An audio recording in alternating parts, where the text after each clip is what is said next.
नमो नमः। सुप्रभात छात्रों आप कैसे हैं? आशा करता हूं कि आप बहुत अच्छे होंगे।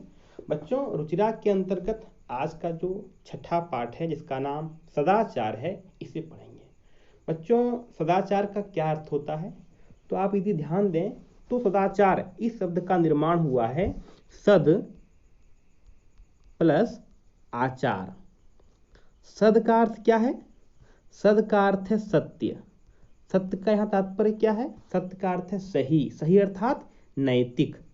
नैतिक अर्थात वे आचार, वे व्यवहार, वे क्रिया प्रतिक्रिया जिनको आप्त पुरुषों ने, जिनको बड़े पुरुषों ने, जिनको हमारे पूर्वजों ने, अर्थात जिन्हें आप्त पुरुषों ने जिन रास्तों को चुना है उन्हीं रास्तों को चुनना। सद अर्थात सही आचार, सही व्यवहार, नैतिक व्यवहार, जिनको किताबों में, ग्रंथों में, जिनको आप्त पुरुषों ने, बच्चों आप्त पुरुष का अर्थ है जैसे कि महात्मा गांधी, विवेकानंद, राम, कृष्ण आदि महापुरुषों ने जिन रास्तों को चुना है, जिस क्रिया प्रतिक्रिया को किया है, उन्हीं को चुनना।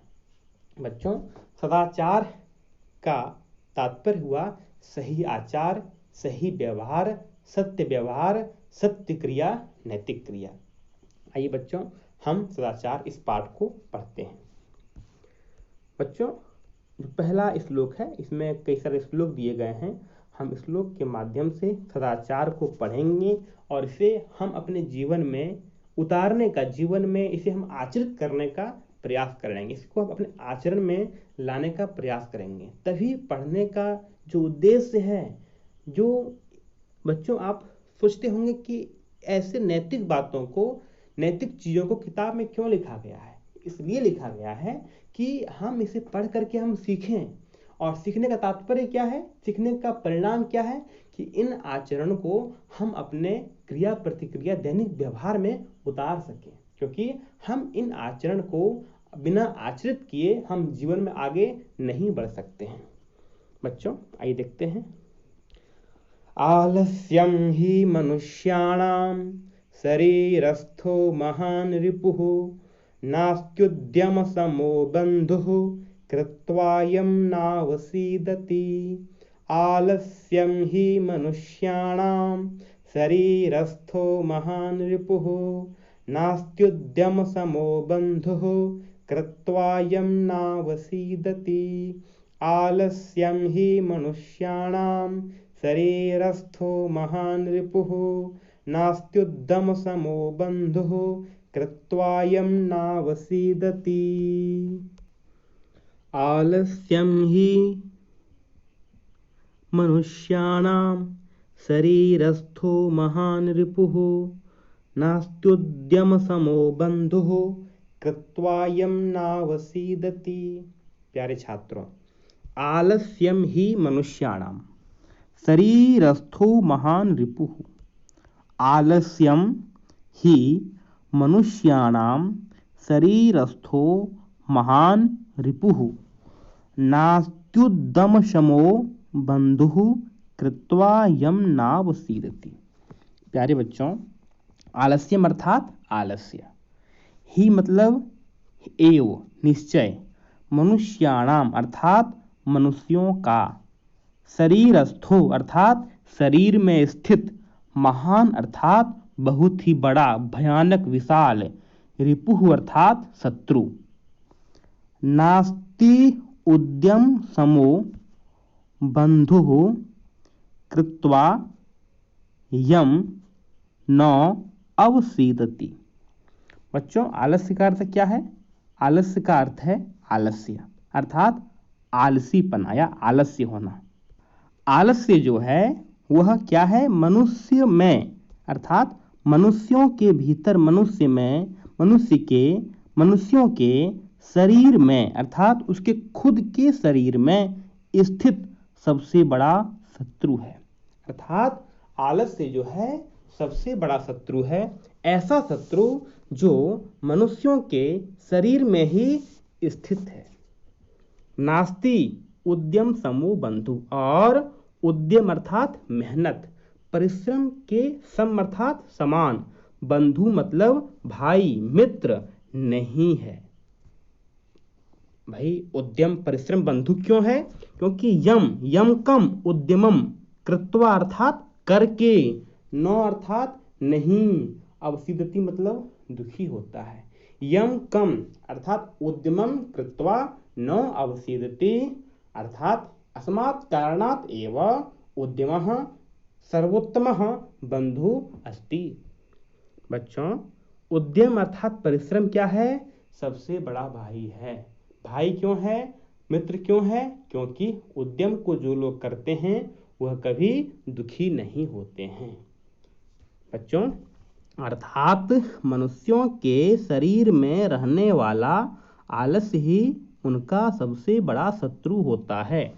परिश्रम जैसा दूसरा हमारा कोई अन्य मित्र नहीं होता, क्योंकि परिश्रम करने वाला कभी दुखी नहीं होता है। बच्चों पुनः एक बार बोलिए, आलस्यम ही मनुष्याणाम शरीरस्थो महान रिपुः नास्त्युद्यम समो बंधुः कृत्वा यम नावसीदति। बच्चों इसीलिए हमें आलस्य नहीं करना चाहिए। बच्चों इस श्लोक में जिसे हमने पढ़ा अभी, उसमें उद्यम अर्थात मेहनत की प्रशंसा की गई है, उद्यम का महत्व बतलाया गया है। बच्चों आइए उद्यम से ही संबंधित एक महत्वपूर्ण श्लोक और भी है जो आपके पाठ्य पुस्तक में नहीं है, लेकिन ये बहुत ही महत्वपूर्ण है। हम इसके माध्यम से भी उद्यम अर्थात परिश्रम के महत्व को जानेंगे। बच्चों श्लोक है, उद्यमेन ही सिद्ध्यन्ति कार्याणि न मनोरथे। उद्यमेन ही सिद्ध्यन्ति कार्याणि न मनोरथे नहि सुप्तस्य सिंहस्य प्रविशन्ति मुखे मृगाः। प्रिय बच्चों कार्याणि उद्यमेन ही सिद्ध्यन्ति, कार्याणि उद्यमेन ही सिद्ध्यन्ति न मनोरथैः अर्थात कार्याणि मनोरथैः न सिद्ध्यन्ति। कथम? नहि सुप्तस्य सिंहस्य प्रविशन्ति मुखे मृगाः। प्रिय बच्चों सिंह कौन होता है? जंगल का राजा। जंगल के सभी प्राणी पशु पक्षी उससे भयभीत होते हैं, लेकिन क्या कोई भी पशु प्राणी उसके मुंह में घुसता है? क्या नहीं घुसता है। वह इतना समर्थ होते हुए भी उसे मेहनत करना पड़ता है। इस प्रकार से कि उद्यम से ही सभी काम पूरे होते हैं। यदि जंगल का राजा शेर मनोरथ करेगा, कल्पना करेगा, मैं बैठा हुआ हूँ, मुझे खाना आहार मुझे मिल जाए, ऐसा नहीं होता है। नहीं सुप्तस्य सिंहस्य सिंहस्य मुखे मृगाः नहीं प्रविशन्ति। सोए हुए सिंह के मुख में शेर अर्थात मृगाः, मृगा का अर्थ क्या है? हिरण या वे सभी जीव जंतु जिसे शेर खाते हैं, जो जंगल में रहते हैं, वो प्रवेश नहीं करता है। बच्चों यहाँ पर आप देख सकते हैं एक आलसी व्यक्ति बैठा हुआ है, उसके सामने सब कुछ भिन्न भिन्न प्रकार खाद्य पदार्थ रखे हुए हैं, लेकिन क्या वह खा नहीं पा रहा है, क्योंकि वह मेहनत करना नहीं चाहता है। बच्चों मेहनत अर्थात परिश्रम से संबंधित एक महत्वपूर्ण श्लोक और भी है, आइए इसे भी हम देख लेते हैं। गच्छन् पिपीलिको याति योजनानां शतान्यपि अगच्छन् वैनतेयः पदमेकं न गच्छति। बच्चों गच्छन् पिपीलिको याति, एक छोटी सी चींटी यदि चलेगी, यदि परिश्रम करेगी तो क्या करेगी? वो 100 योजन दूरियों को भी प्राप्त कर लेगी। यदि चलती रहेगी वो तो 1000 किलोमीटर 1,00,000 किलोमीटर भी वह चल लेगी। लेकिन वैनतेय अर्थात गरुड़, जो 1 सेकंड में हजारों किलोमीटर की दूरी को नाप सकता है, 1 घंटे में बहुत दूर जा सकता है, लेकिन वह नहीं चलेगा तो एक पग भी नहीं चलेगा। इस बात से स्पष्ट होता है कि मेहनत बहुत ही जरूरी है, मेहनत के बिना कुछ भी नहीं होता है। आइए बच्चों हम आज ये सीखते हैं कि हमें परिश्रम करना होगा और हमें परिश्रम करना चाहिए। आज के पाठ से हमें यही शिक्षा मिलती है। ठीक है बच्चों, आपका दिन शुभ हो।